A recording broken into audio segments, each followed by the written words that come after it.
Jack Mammoth. Mammoth Jack, a man barely alive. Gentlemen, we can rebuild him. We have the technology. We have the capability to build the first mate of Kaido. He will be better than before, stronger than before, faster than before. Ladies and gentlemen, we have our first 1 billion berry man. Ladies and gentlemen, welcome to another dose of clues, cues and reviews, and today we're reviewing One Piece. So guys, we are reviewing One Piece 809.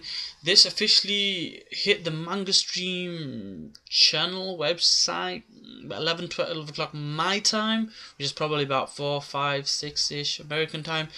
I read it on my phone, which is really disastrous because every single screen and chapter and page of that chapter, I should say, I got out. So it wasn't the best experience. So read it, got through and digested what I could at 11, 12 in the evening, nearly midnight. Read it again during the day today, and I'm ready to review it. So come along for the ride and let's see what happens. If you've already seen my introduction, you kind of know one part that's covered. In any case, Chapter 809, I'm reading this off the manga reader, which, to be fair, pretty much just stolen this from Manga Stream. The name of the title is called Master Nico Mamushi, which is basically the Cat Viper. So it's his introduction, which will cover everything. There's a few interesting pages in there, and then we get a page for the One Piece film Gold. Set to release on the, I believe it's the 23rd of July. I cannot wait. Should be exciting. I will wait for that to get put into subtitles and then dubbed as well later on. But looking forward to that. In any case, then there's an advertisements on toys and dolls and that lovely fan figurine stuff, which we all enjoy. So it pretty much carries on from the last chapter where we're talking about Caesar's poisonous gas, where it was like a shock reveal. We want to know more about it, but at the same time, the kind of savior of the day, or the guardian of the day, starts licking his lips because he's looking at Brook, and Brook's like, oh shit, and they basically say, look, we feel the same way, but he's a savior of ours. And what appetite saving is, and that's obviously Wonder, because he's bones and they're dogs like bones, as you can imagine. So, but they do say that he's lucky he hasn't recovered from his injuries, so he must save that for a later time. And then you get the Duke, so to speak, said, look, that later doesn't work for me. So then it carries on with a conversation with Robin. So Robin's basically said, so she's kind of putting it together that, look, Caesar Clown made stuff for Doflamingo, weapons, and by extension that's got to Kaido, and you see Luffy like, what, Caesar? Getting excited, right? So then an interesting thing happens. The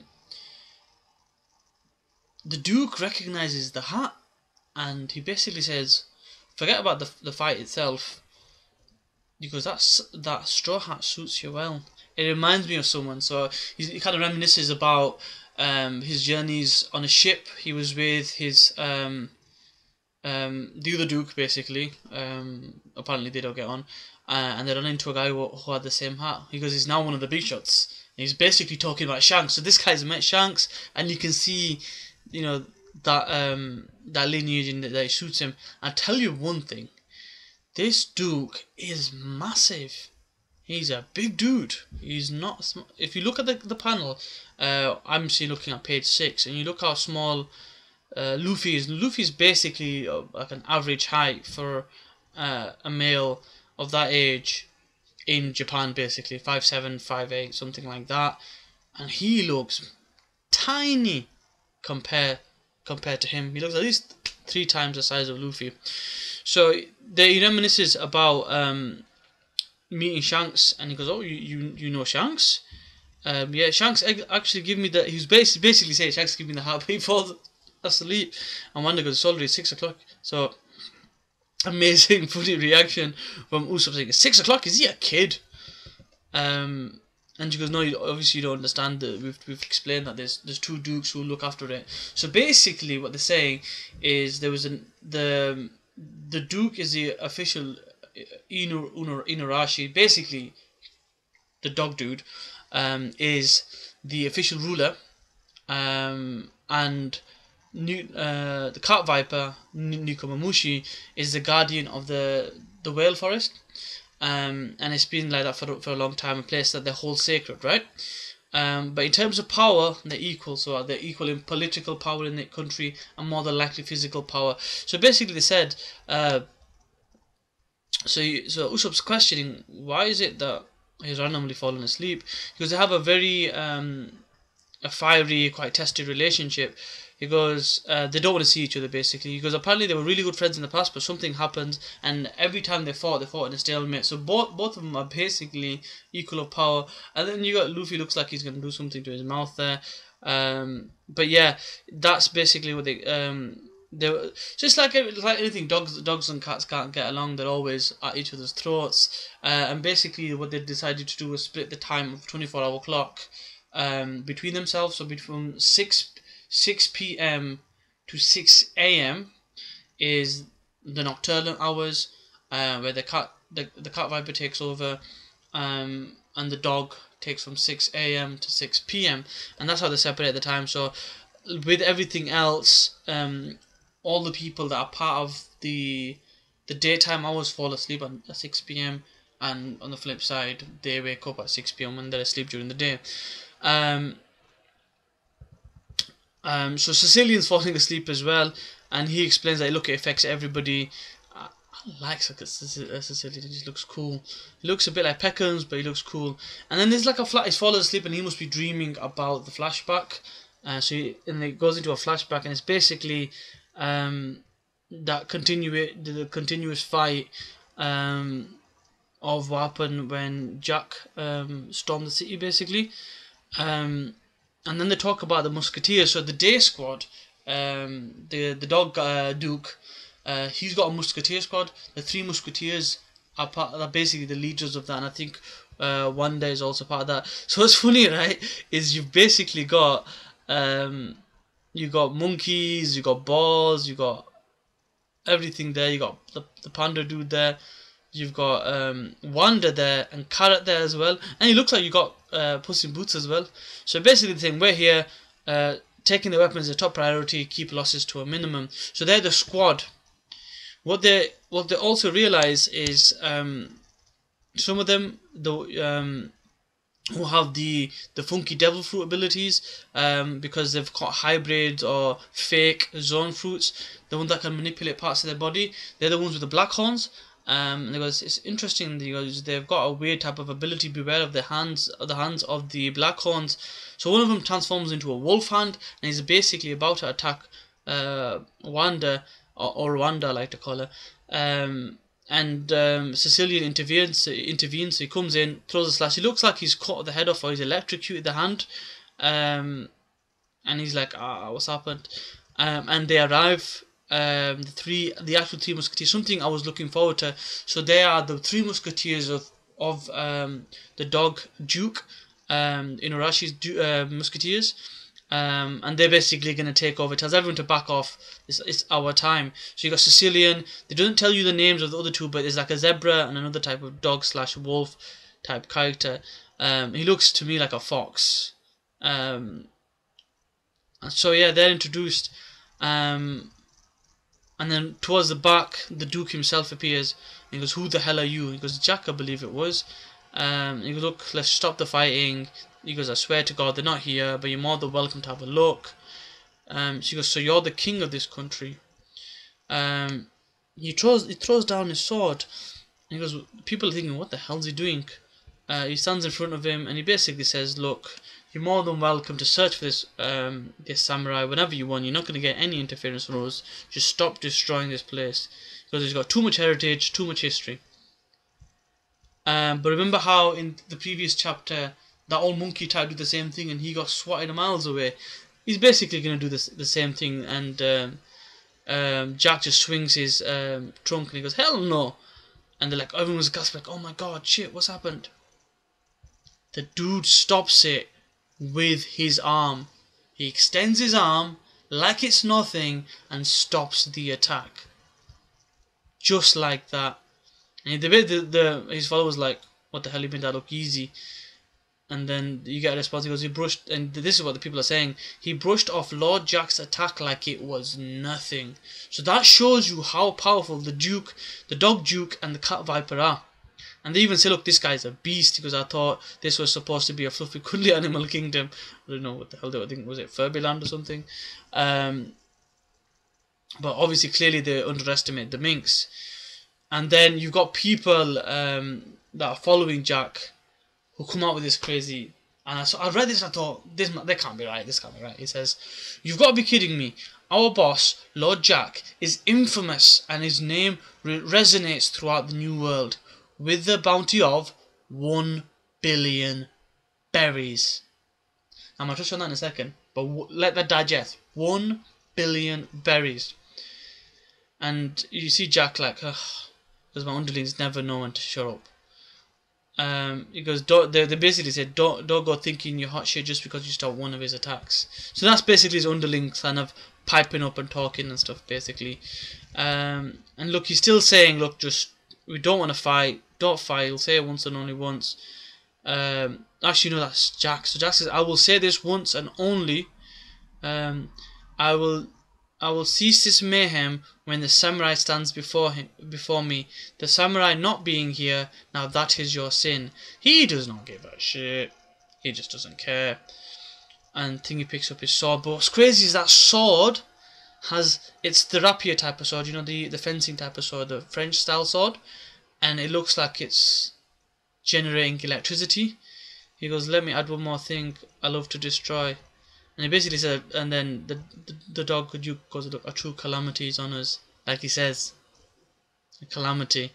And then obviously during the fights, water comes and everyone's fighting with the claws, electricity, and he goes, what's with all the flooding in this country? People are getting electrocuted. I think that's just a trait for all minks, a part of the fighting style, I think, how they do that. And then hit 6 o'clock. And Cat Viper wakes up and you can hear this big ass roar / meow. And this made me laugh because it appears the moron of the night has finally awoke. That just made me laugh. He goes, it's time to fall back, Musketeer Squad. And this is the Dog Duke basically talking to his crew. And he goes, are you sure? Should we fight with them? He goes, no, working in our shifts is priority. Doing so will allow us to maintain our stamina while the enemy depletes stats. Not a bad strategy if you ask me. So they're tiring, and he goes, I'll leave you with this. Do not assume for 1 second you're the only obstinate, stubborn jackass roaming these parts. And then you get, because no matter where you go, meow, there's plenty of imbeciles around. They're talking about Cat Viper here. And then they turn up. Oh my god, they're all bloody beasts. You'd think that with a mink, but basically he's like an overgrown lion / cat. It looks crazily weird. And then he says, when the moon shines bright, this country belongs to me. Intruders will be shown no mercy. And he goes, the guardian of the whale forest, Duke of the Night, Master Nico Mamushi. And you got all the guardians are with him. And then Jack goes to attack, and he basically says this will be your final resting spot. And people are well, that's what the cat says. The Cat Duke, he goes, he's huge. He's a monster cat, and it looks like Jack's gonna attack him, but the cat just dodges it, grabs onto his trunk, climbs up, and they're like, what the fuck? And it looks like the town's getting wrecked as well. So basically the cat knows what's going on, and he tells him, because like, if the samurai was stupid enough to set foot on this island, it's not the sort of thing I'd let leave in my watch. Let happen in my watch, I should say. He'd already be digested to my stomach, for I am Nico Mamushi, the man who waits the dawn of this world. And then you see a panel, and it basically says, Lord Jack. And it looks like Lord Jack has transformed into a man. I was like, oh my god, I want to see more. It says, the valor of the Ming tribe, their counterattack begins. Dun dun dun. We're on break next week. Oh, I'm so excited. I cannot wait. So that's, in a nutshell, pretty much the chapter from beginning to end. Now this is, I wanted to just get this out. It's a long video, but I just want to get this done. So, few things we've got from this. Minkmen ain't no joke. The two Dukes ain't no jokes. Jack's strong, but they're strong as well. So all Minkmen are fucking strong. How strong they can be, I have no idea. But Jack is a 1 billion berry man. How powerful and dangerous is he? It leads me to ask the question, what kind of bounty would the actual Yonkous get if he's just the Yonkous' first mate? Think about it from the point of view where Luffy and Zoro are right now. Luffy's at 500, Zoro's at 320, right? There's a gap, kind of a third. So would you say Kaido's at maybe $1.5 billion? It's crazy because it could just be he's a nutty bastard, and that's why he's that high. But A, we got an introduction to the Cat Viper. B, we got to see the Three Musketeers. C, we got to see him fight. Even briefly, we got to see him fight. Remember how they said we had the upper hand in the fight? They weren't joking. They weren't lying. They weren't exaggerating. They can fight. So, with that being said, a few things. One, we still need a mink on the ship. We need someone powerful. We need someone who can fight. B, I thought to myself, a lot of people have got swords. I'd love to see if any of the legendary swords or the ancient swords are on this island. It's over 1,000 years old, right? I'm sure one of the older swords will be there. Maybe one of the 12, original 12. Maybe one of the top 21. I'd love to see and find out. Maybe this will be good training for Zoro because there's a lot of swordsmen there, and he can get to fight with the knights, the people of the night and the dark, to get stronger. I originally thought that Law was going to meet the guy with the dark. That may still happen, but it's interesting stuff. I'm excited. It's a shame we're going to have to wait 2 weeks for this, but 10 out of 10 chapter. I'm loving how this arc is going. I cannot get enough of this arc. That's all from me today, guys. Peace.